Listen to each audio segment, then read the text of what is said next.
Hi, and thanks for tuning in. Over the next few minutes, we'll cover what we here at First Asset believe to be the very compelling case for value investing, particularly based on what we're seeing here today in the markets in mid-December of 2016. Before we begin, though, we ask that you please take a quick moment to familiarize yourself with the following disclaimer and be aware that this presentation is intended for informational purposes only. It is not and should not be construed as investment advice to any individual.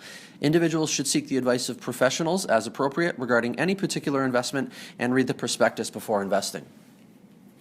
Now, we recorded a similar video highlighting this value story earlier this year in February, and at that time we called out the fact that we were currently in the midst of a historically drawn-out stretch of underperformance for value, and that 2016 should be a breakout year. We're happy to report that our thesis was correct as we approach year-end. And that thesis was that value would soon rebound based on the fact that PE discounts were at historically deep levels, and when value had underperformed in the past, those periods were usually quite short-lived and were followed by sizable and prolonged periods of outperformance. Now, while the Canadian value strategy hasn't had as significant an uptick yet, the US and international value strategies are currently in the midst of a very strong surge. But not to worry. The purpose of this video is certainly not to point out that we were correct or that you've missed out on the opportunity. Instead, we're trying to reiterate that there is value in value and encourage you to consider an allocation while shorter-term entry points are this attractive. Today, value investors are being presented with some extremely compelling valuation figures. U.S. value, for example, is currently trading at a PE multiple of 11 times earnings, while the S&P 500 index is trading just below 20. You can see that reflected on the chart on the left-hand side, also noting that ever since January 31st of 2016, that PE multiple has climbed by 3.4 times off of its low of 7.6. Looking over at the right-hand side, you can see that U.S. value is currently 44% discounted relative to the S&P 500 index. And while it too has corrected from its peak discount of 58% in January, it's still sitting above its longer-term average discount of 38%.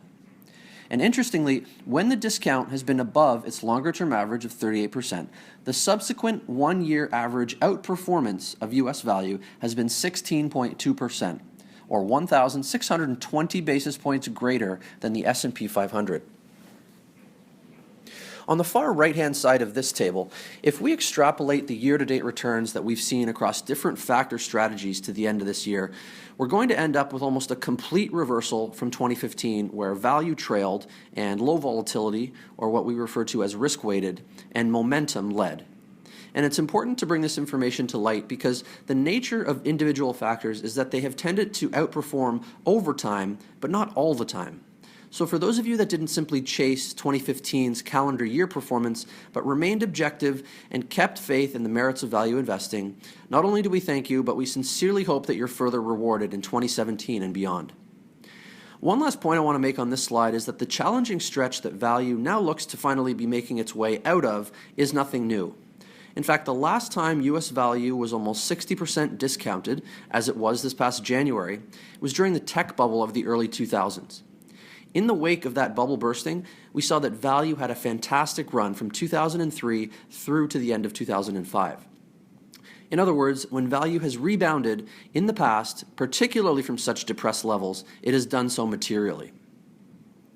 Now, us claiming that value looks attractive simply because it's discounted is one thing, but the catalyst we're seeing come to fruition that should propel value even higher is the end of the recent junk rally we saw in much of 2016. So our belief is that you've got a very compelling, discounted entry point with evidence showing that fundamentally driven investing is coming back into favor.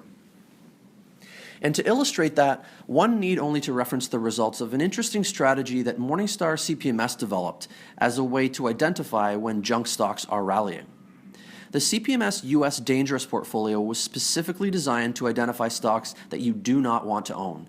It's ideally a portfolio that you would want to short.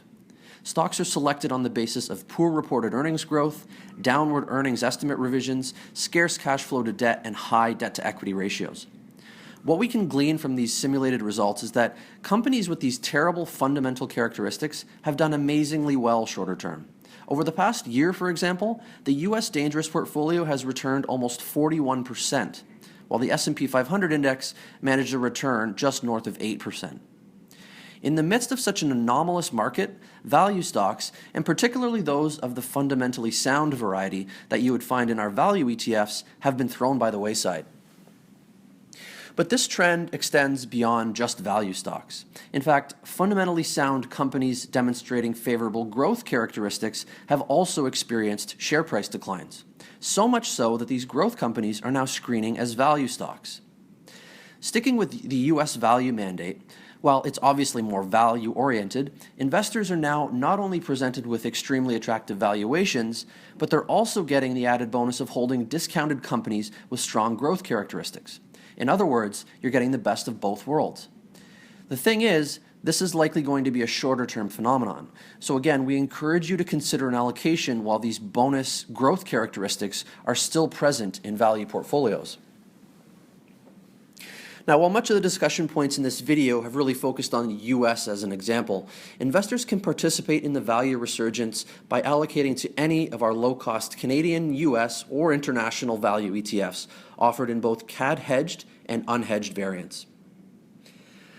Thank you very much for your time. We hope that you enjoyed this short video. Advisors, we ask that you please contact us to learn more, as well as to receive complimentary analysis, comparisons, and portfolio building recommendations. If you're an individual investor, we would encourage you to speak with your advisor about how to incorporate First Asset's suite of low-cost value ETFs into your portfolio.